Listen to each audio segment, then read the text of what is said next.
everyone. To begin, I would like to honor all those who have guided me to where I am today. After all, where would I be without my dad's awful dad jokes and consistent references to chemistry? What would I do without my mom to indulge in history documentaries with? Who would I be without my encouraging family who constantly remind me that my best is enough? Now I'd like to thank a few teachers and show my appreciation. Thank you, Miss Marins, for making me actually enjoy English class.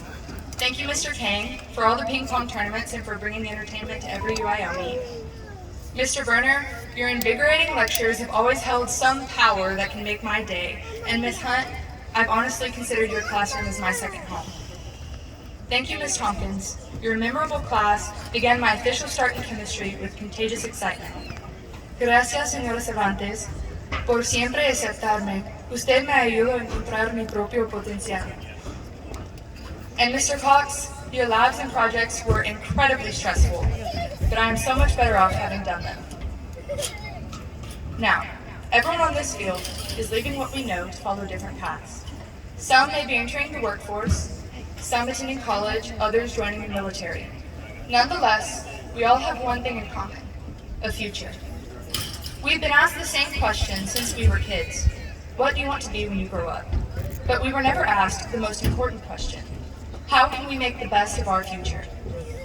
To answer this more simply, I've decided that there are 3 requirements to improve our future. First, live in the present.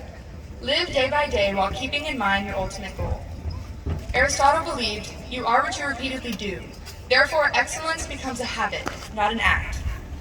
Just as we study tonight to make a good grade on a test later, or work hard in practice to play well in games, we must focus on what we can do today that will help us reach our tomorrow.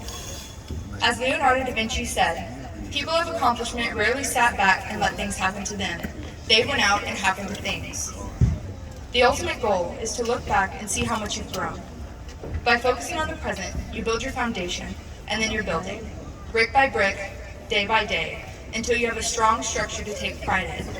For it is not the prize itself that we love, but rather the recognition of our hard work. Secondly, take well to criticism. There's a sequence, a pattern of numbers, that is generally accepted to represent perfection, the Fibonacci sequence. This pattern is thought to be perfect because every number is increased by multiplying a number known as the golden ratio, approaching that perfect ratio as the sequence progresses. Surprisingly, this is found all over the designs in the universe. The petal arrangements in flowers, the spiral on a snail's shell, the shape of a hurricane, even the coil of spiral galaxies, including our own Milky Way. But this doesn't exist in the entirety of a person. Everyone has at least one flaw. So there is perfection in this world, but not in people.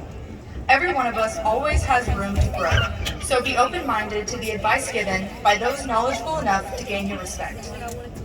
Confucius said that if you're the smartest person in the room, you're in the wrong room.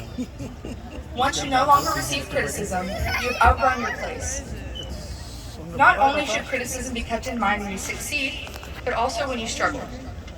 When facing a problem, you are in charge of your own actions. You can either choose to ask for advice or stubbornly refuse it.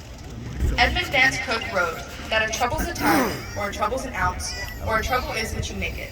And it isn't the fact that you're hurt that counts, but only how did you take it. The answer to his question is in our hands. Will we learn from others, or ignorantly believe you can do it all alone? Lastly, live in your own way.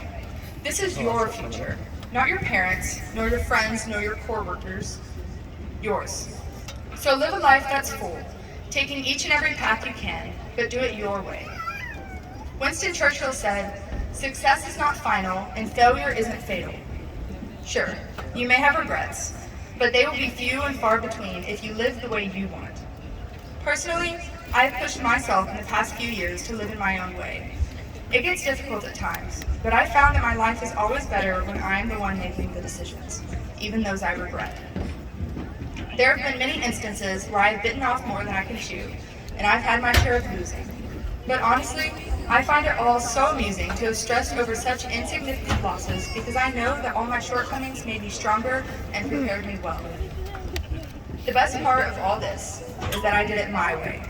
Every achievement and embarrassment, every laugh and tear, every success and failure are all mine to cherish or regret.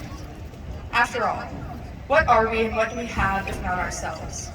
We must say what we truly believe, not the words of one who kneels, submissive to the opinions of those around us. Ultimately, our futures become a product of our expectations.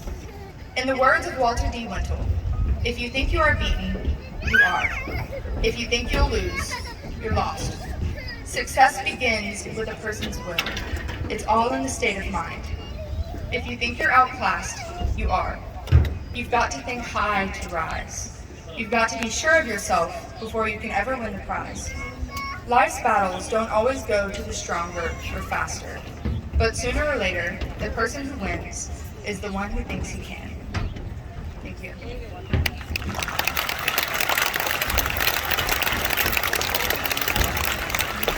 What outstanding speeches, and the fact that they both were trying to hurry through it because of the rain. You'll go to colleges and not hear presentations or speeches so well done. Graduates, underneath your chairs are ponchos. You get to keep them. Don't put them on right now. But we've lived through a pandemic. As long as it doesn't lightning, we're going to live through the rain. You get to keep those ponchos, so just know that they're there.